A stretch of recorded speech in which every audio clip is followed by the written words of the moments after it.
না না না, আর এগিয়ে আসবে না, আমি না বলছি কিন্তু আসবে না। এবার কিন্তু আমি জোরে চিৎকার করবো বলছি। না না না। দাদা বাবু, আমি কালু। ও কালু, আয় এদিকে আয়। পানাগড় থেকে ফিরে আসার পর শরীরটা বেশ খারাপ। রাত হলেই জ্বর আসছে। দিন দিন না খেয়ে শরীরটা যেন শুকিয়ে যাচ্ছে। আর সন্ধে হলেই মনের মধ্যে কেমন যেন একটা আতঙ্ক জাগছে। অফিসে যেতে তো পারছি না, আর বাড়ি যাব তারও কোনো উপায় নেই। দাদা বাবু, না খেয়ে এভাবে আর কতদিন চলবে? আপনার শরীরটা তো শুকিয়ে কাঠ হয়ে যাচ্ছে। জানি না রে, শরীরে সেভাবে কোনো জোর পাচ্ছি না, মনটাও ভালো লাগছে না। অনেক ডাক্তার বৈদ্য তো দেখালেন, কিছুতেই তো কিছু হলো না। আমি বলি কি, লাল বাবার কাছে একবার চলুন। লাল বাবা? কে লাল বাবা? পাশের গ্রামে যে কালী মন্দির আছে না, উনি সেই মন্দিরে সাধু বাবা। সেখানে গিয়ে আমি কি করব রে? দাদা বাবু, একবার গিয়ে দেখুন না, সব বুঝতে পারবেন। মন একেবারে চাঙ্গা হয়ে যাবে। অনেকে রোগ ব্যাধি ডাক্তারকে দেখিয়ে সারেনি, কিন্তু লাল বাবার কাছে গিয়ে সব রোগ ব্যাধি সেরে গেছে। তাই নাকি রে? হ্যাঁ দাদা বাবু, তাহলে আর বলছি কি? না না, ওইসব ভণ্ড, টাকা পয়সা লুটবার যত ফন্দি। না না দাদা বাবু, ওসব বলবেন না। উনি 1 টাকাও নেন না। উনি ত্রিকালদর্শী, জগতের বাবা কালী শঙ্কর গোস্বামী। যখন শুনলাম ওই সাধু বাবা বিনা পয়সায় মানুষের রোগ ব্যাধি সারিয়ে দেন, তখন ভাবলাম কোনো কিছুতেই যখন কিছু হচ্ছে না, তখন গিয়ে দেখতে অসুবিধা কোথায়।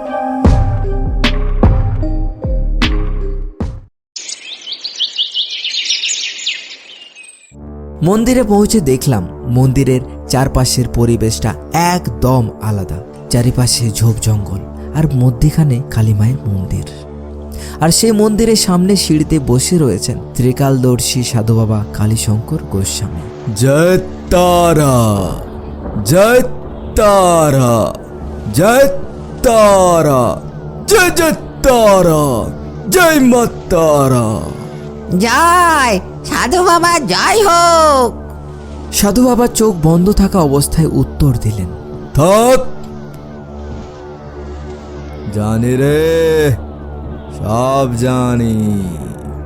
তোর দাদা বাবু সমক এক দুষ্টু আত্মার তারা খেয়েছে রে। সাধু বাবার এই কথাগুলো শুনে আমি সত্যি অবাক হয়ে গেলাম।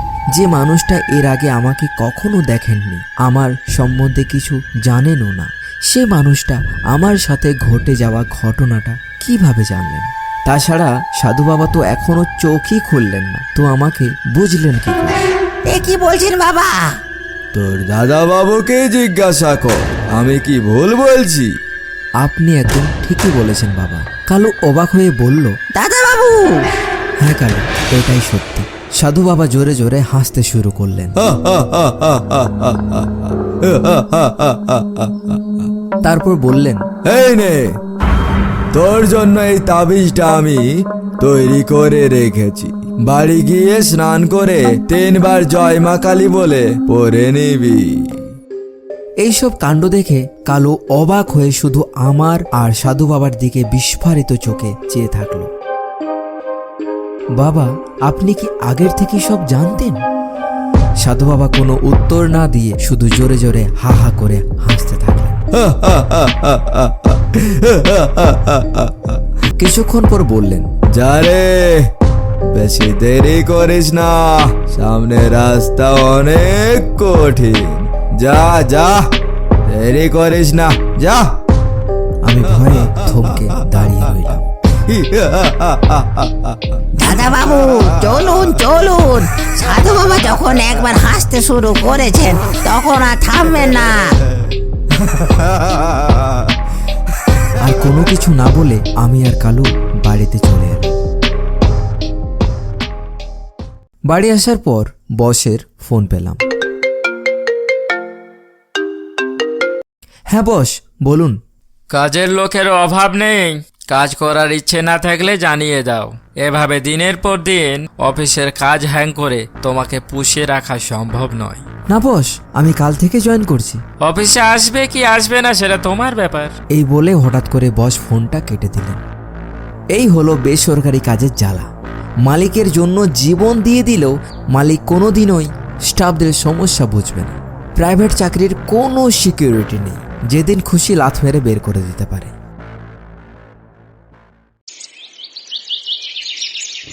পরের দিন সকালে তাড়াহুড়ো করে আমি অফিসে চলে গেলাম।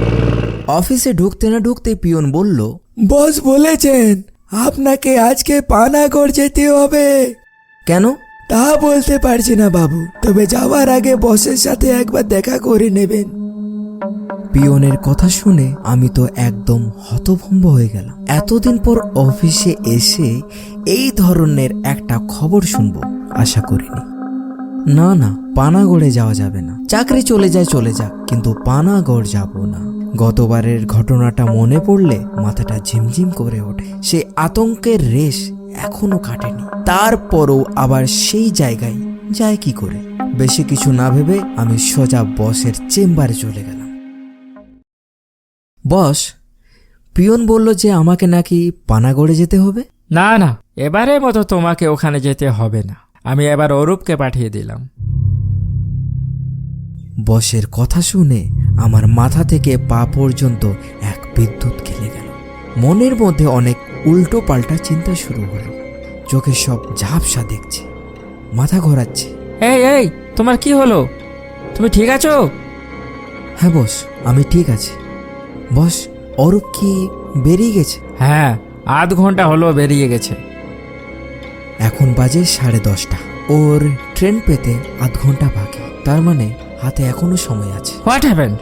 Is everything okay? বসের কথাকে তোয়াক্কা না করে আমি সোজাসুজি অরূপকে ফোন লাগালাম। অরূপের ফোন লাগছে না, বলছে নট রিচেবল। আবারও ফোন লাগানোর চেষ্টা করলাম, আবারও সে একই কথা বলছে। আরে কি হয়েছে বলো? ওকে আটকাতে হবে বস, ওর বড় বিপদ। ওকে আটকাতে হবে, ওকে আটকাতে হবে, ওকে আটকাতে হবে। এই কথা বলে আমি বসের চেম্বার থেকে বেরিয়ে সোজা স্টেশনের দিকে রওনা দিলাম। কিছু দূরে গিয়ে দেখলাম রাস্তার মধ্যে অনেক জ্যাম।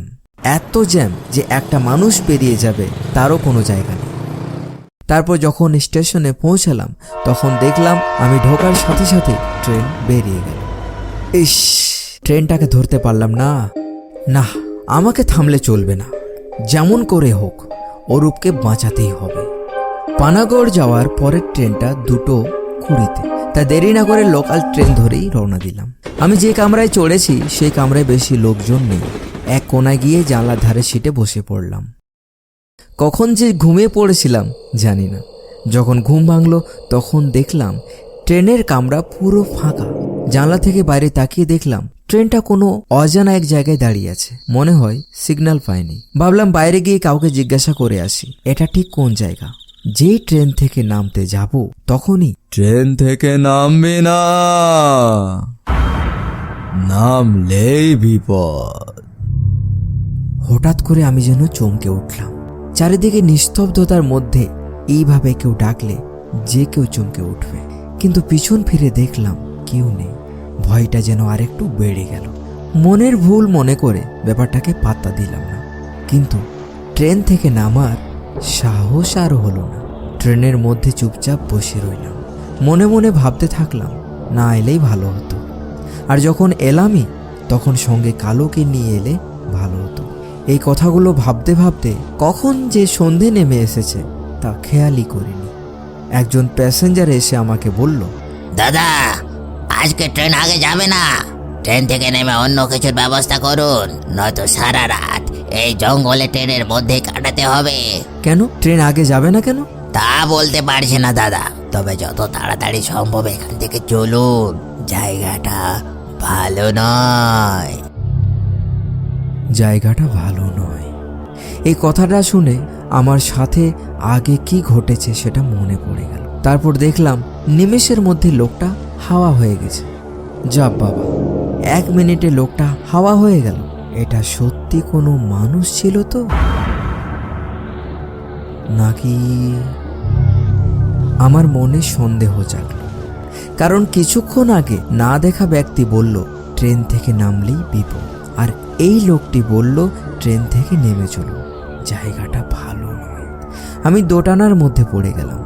কি করা উচিত বুঝতে পারলাম না। বাবা লোকনাথের নাম করে ট্রেন থেকে নেমে ট্রেনের সামনের দিকে হাঁটতে শুরু করলাম। জয় বাবা লোকনাথ, রক্ষা করো। কিছুটা সামনে গিয়ে দেখলাম সামনে শুধু জঙ্গল আর জঙ্গল। আমার ভয় যেন আরো তীব্র গতিতে বেড়ে উঠল। তবু আমি ভয়কে উপেক্ষা করে এগোতে থাকলাম। পুরো ঘন জঙ্গলের অন্ধকার রাস্তা দিয়ে আমি হেঁটে চলেছি। মোবাইলের ফ্ল্যাশ জ্বালিনি, কারণ এই মুহূর্তে মোবাইলের চার্জ থাকাটা খুবই জরুরি। এখন মোবাইলের চার্জ আর আমার জীবন দুটোকেই বাঁচাতে হবে। কোন জন্মে কি পাপ করেছি বাবা কে জানে, যার জন্য একটার পর একটা বিপদের সামনে পড়তে হচ্ছে। কিছুটা দূরে যাওয়ার পর দেখলাম ঘন অন্ধকারের মধ্যে দুটো জলজলে চকচকে চোখ এক দৃষ্টিতে আমার দিকে চেয়ে আছে। চুপচাপ দাঁড়িয়ে রইলাম। এগিয়ে যাব কিনা ভাবতে থাকলাম। সামনে বিপদ, পিছনেও বিপদ। ভয়টা যেন আরো ডবল হয়ে গেল। এমন জায়গায় ফেসে গেছি, কিছু বুঝতে পারছি না। কোথায় আছি আর কোথায় যাচ্ছি? যেখানে যাচ্ছি সেটা কোথায় যাচ্ছি? এই রাস্তাটাই বা কোথায় যাচ্ছে? জয় বাবা লোকনাথ, রক্ষা করো।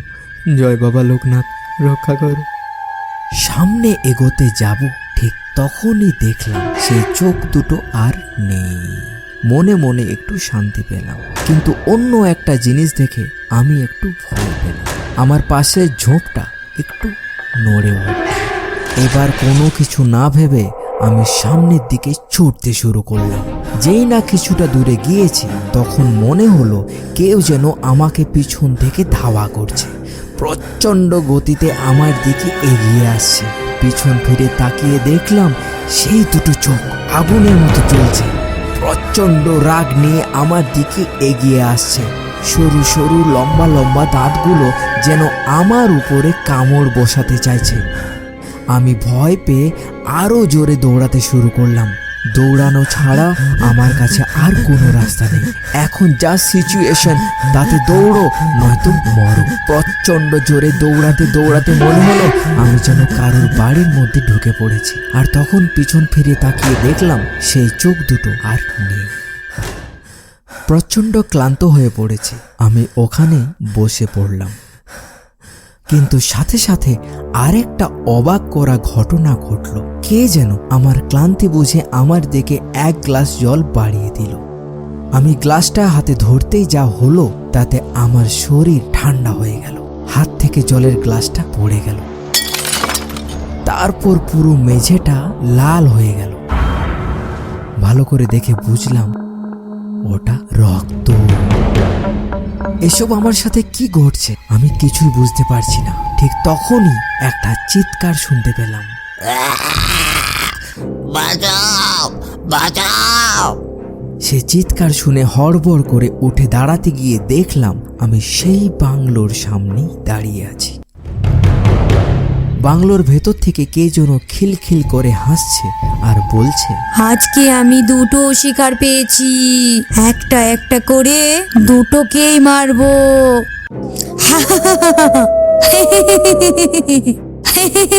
ভেতর থেকে অরূপের চিৎকার আসছে। বাঁচাও, বাঁচাও! অরূপের চিৎকার শুনে বাংলোর মেন দরজার দিকে ছুটে গেলাম। এ কি, দরজা তো ভেতর থেকে বন্ধ। ভেতর থেকে অরূপ চিৎকার করছে, সে যন্ত্রণায় কাতরাচ্ছে। মনে হচ্ছে যেন এখনই সে মারা যাবে। আর অপর দিকে সে মেয়েটি হাসছে। তার এমন অট্ট হাসি যেন তার স্বপ্ন পূরণ হতে চলেছে। আমি অনেক ধস্তাধস্তি করে দরজাটা খোলার চেষ্টা করছি, কিন্তু সেই দরজা খুলছে না। ভেতর থেকে সেই মেয়েটি বলে উঠল, তুই যতই চেষ্টা কর, আজকে আমার হাত থেকে একে কেউ বাঁচাতে পারবে না। আমি তখন তাকে বললাম, আমার বন্ধু তো তোমার কোনো ক্ষতি করেনি, তাহলে তুমি ওকে মারতে চাইছো কেন? সে এক কথা বলতে বারবার ভালো লাগে না। বলছি না যতদিন না আমার প্রতিশোধ মিটবে ততদিন আমি তোদের অফিসের সবাইকে এক এক করে শেষ করে দেবো। তুমি যা চাইবে তাই হবে, শুধু তুমি আমার বন্ধুকে ছেড়ে দাও। ঠিক আছে, আমি ওকে ছেড়ে দেবো, কিন্তু আমার খুনের প্রতিশোধ চাই। আমি আমার খুনের শাস্তি চাই। পারবি ওকে আমার কাছে আনতে? তোমার কাছে আনতে পারবো কিনা জানি না, তবে শাস্তি দিতে পারবো। ঠিক আছে, আমি তোর বন্ধুকে ছেড়ে দিচ্ছি, কিন্তু তুই যদি কথার খিলাপ করিস তাহলে আমি এই বাংলো ছেড়ে যাব না বলে দিলাম। সঙ্গে সঙ্গ বাংলোর দরজাটা খুলে গেল আর আমার বন্ধু অরু বেরিয়ে এলো। এই ঘটনার পর আমি আর অরু কলকাতায় চলে আসি। কলকাতায় ফিরে আসার পরে দেখা করি কালীশঙ্কর বাবার সাথে। ঘটনা বলার আগে উনি বললেন, থাক, আর বলতে হবে না। তোর পুরো যাত্রা পথেই প্রথম থেকে শেষ পর্যন্ত আমি তোর সাথেই ছিলাম। ট্রেনের মধ্যে আমি তোকে বারণ করেছিলাম ট্রেন থেকে নামিস না, নামলেই বিপদ। আমার কথা তো তুই শুনিসনি। জয় তারা, জয় তারা, জয় তারা। ধীরে ধীরে সব রহস্যের সমাধান পেলাম। সাধু বাবার কথা মতো পুলিশ সাক্ষ্য ও প্রমাণের জন্য সেই বাংলোর পিছনে একটা গাছের তলা থেকে সেই মেয়ের ডেড বডি বের করে। সমস্ত প্রমাণ অনুসারে পুলিশ আমাদের বসকে গ্রেপ্তার করে। সব ঘটনার পর সাধু বাবা সে মেয়ের আত্মার শান্তির ব্যবস্থা করে। এরকম যত আসামি আছে সবার শাস্তি হওয়াটা প্রয়োজন, নয়তো আমাদের সমাজের নোংরা মানুষের আধিপত্য বেড়ে যাবে। কয়েক মাস পর যখন সেই বাংলোতে আবার যায় তখন সেখানে আর কোনো দুর্ঘটনা ঘটেনি, তবে ওই বাংলোর একটা বেডরুমের দেওয়ালে লেখা ছিল থ্যাংক ইউ।